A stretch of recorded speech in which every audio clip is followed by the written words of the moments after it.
안녕하세요. 이비즈니스학과 16학번 전소영입니다. 호모크 3 시작하겠습니다. 이번 호모크 3는 EDA였는데요. EDA는 탐색적 데이터 분석입니다. EDA는 데이터를 다양한 각도에서 관찰하고 이해하기 위한 과정입니다. 데이터 분석을 위한 전처리 과정에서 놓쳤던 문제들을 발견할 수 있습니다. 또한 미처 몰랐었던 다양한 패턴을 발견하고 가설을 세울 수 있습니다. 즉, 특정 결론을 도출하기 위해서가 아니라 데이터로부터 최대한 많은 이야깃거리를 뽑아내는 것이 주 목적입니다. 저는 2014년 요일별, 시간대별 교통사고 데이터를 뽑아봤습니다. 데이터 일단 로딩하고 가져와 보면 이런 식으로 시간대별, 발생 건수, 사망자 수, 부상자 수가 있는 데이터를 가져왔습니다. 스트럭처로 보면 이 데이터가 캐릭터로 되어 있는 것을 볼 수 있습니다. 일단 데이터를 이용하기 위해 누머릭으로 바꾸기 위해 포문을 사용하여 이렇게 누머릭으로 바꾸었습니다. 그리고 깔끔하게 보기 위해 필요 없는 데이터를 삭제해 보겠습니다. 그리고 열 이름을 새로 할당하여 이렇게 보면 시간별로 그리고 요일별로 이렇게 제가 처리를 해 보았습니다. 그리고 다양한 패키지를 이용해서 데이터를 처리하기 위해 디플라이어 타이드 패키지를 이용했습니다. 그래서 불러와 보겠습니다. 그리고 저는 요일별 발생 건수를 또 따로 빼보았는데요. 제가 필요한 행만 이렇게 뽑아왔습니다. 저는 이걸 겟함수를 통해 새롭게 바꾸려고 하는데 그 전에 각 시간별 교통사고 발생 건수의 평균을 알아보기 위해서 민함수를 사용하여 쭉 본 결과 유시에 가장 많은 교통사고가 발생한다는 것을 알아낼 수 있었습니다. 이번에 겟함수를 통해 이렇게 바꿔보겠습니다. 겟함수를 통해 이 occurrence를 시간대의 발생 건수 그리고 앞에서 봤듯이 2에서 13열을 이렇게 바꾸었습니다. 이번에 요일별 사망자 수를 한번 겟함수를 통해 이렇게 바꿔보면 이렇게 간단하게 알아볼 수 있습니다. 부상자 수 또한 똑같은 방법으로 해보겠습니다. 그리고 이번에는 두 번째 데이터인 2014년 사고 유형별 도로 종류별 교통사고 데이터를 불러와 보겠습니다. 이 데이터 또한 캐릭터로 되어 있기 때문에 포문을 통해 누머릭으로 바꾸었습니다. 그리고 필요 없는 데이터를 삭제하여 제가 필요한 정보만 한눈에 볼 수 있게 바꾸었습니다. 이번엔 그래프로 나타내 보려고 하는데요. 가장 아래서 많이 쓰인다고 하는 지지플라트를 사용해 보겠습니다. 불러와서 한번 발생 건수로 한번 그래프를 나타내 보면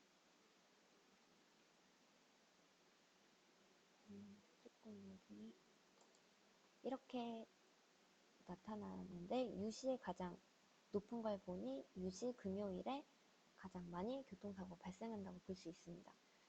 이번엔 사망자 수를 한번 보면 사망자 수 또한 가장 많이 발생해서 그런지 금요일 유시에 많이 발생하고 발생한 것보다 사망자 수는 그래프가 조금 복잡하다는 것을 알 수 있습니다. 이번엔 부상자 수를 살펴보면 부상자 수도 금요일 유시에 가장 많이 발생한다는 것을 볼 수 있습니다.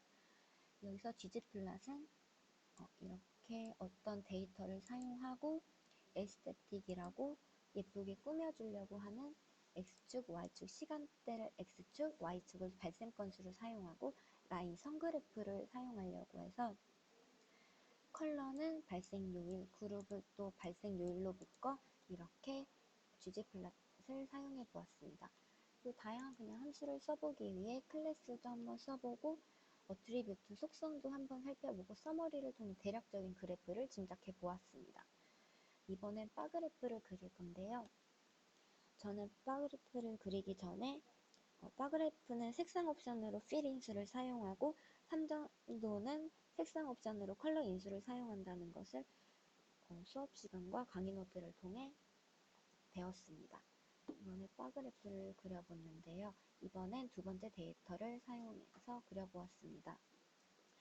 그래서 X축을 발생 건수, 부상자 수, 사망자 수로 두고 Y축을 일반 국도로 두어 이렇게 바 그래프를 사용해서 그려봤더니 부상자 수는 6만, 사망자 수는 생각보다 상당히 낮다는 것을 볼 수 있습니다. 이와 같이 지방도 특별 광역시도 이렇게 보고, 특별 광역시의 경우 사망자 수가 생각보다 현저히 적어 새로운 결과를 알아냈습니다. 이번에 시군도도 한번 살펴보고 고속국도도 살펴보고 기타 도로도 한번 살펴보았습니다. 이번에도 X축을 시간대 그리고 Y축을 발생 건수로 두고 이번 바 그래프를 이렇게 두고 이번에 패시를 한번 사용해 보겠습니다. 패시는 독립된 서브 플랫이 그려지는 패널 구조입니다. 그래서 이렇게 시간대별로 바 그래프를 그릴 수 있습니다. 이번엔 사망자 수에 대한 패시 그리드를 한번 사용해 보았습니다.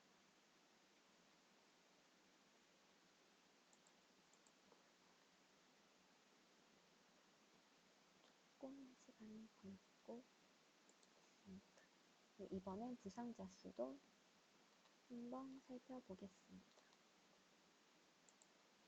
이렇게 살펴보고 이렇게 살펴본 결과 금요일에 가장 많은 사고가 일어난다는 것을 알 수 있습니다. 이번엔 G플랫 레이어 구조로 정리해 보겠습니다. X축은 시간대, Y축을 발생 건수로 두고 3점도로 그리는데 색깔은 파란색으로 한번 나타내 보겠습니다. 이렇게 한눈에 일시에 가장 많은 사건이 발생한다는 것을 볼 수 있고 사망자 또한 이렇게 나타난 것을 볼 수 있고 이와 같이 부상자 수도 이렇게 한눈에 살펴볼 수 있습니다. 이번엔 Q플롯을 한번 살펴보려고 하는데요. Q플롯은 데이터 프레임 객체로 플롯을 그릴 때 각 변수가 독립적인 객체로 존재할 때 사용합니다. Q플롯 함수는 지옴을 지정하지 않을 경우 포인트로 적용됩니다. 이번엔 박스 플롯을 그려보려고 하는데요. 박스 플롯 또한 X축, Y축을 시간대 발생 건수로 각각 지정해서 그릴 수 있습니다. 이와 같이 사망자 수, 부상자 수도 똑같이 그려보았습니다. 이번엔 확률 밀도 곡선으로 그려보려고 하는데요. 이번엔 발생 건수에 따른 확률 밀도 곡선을 그려보겠습니다.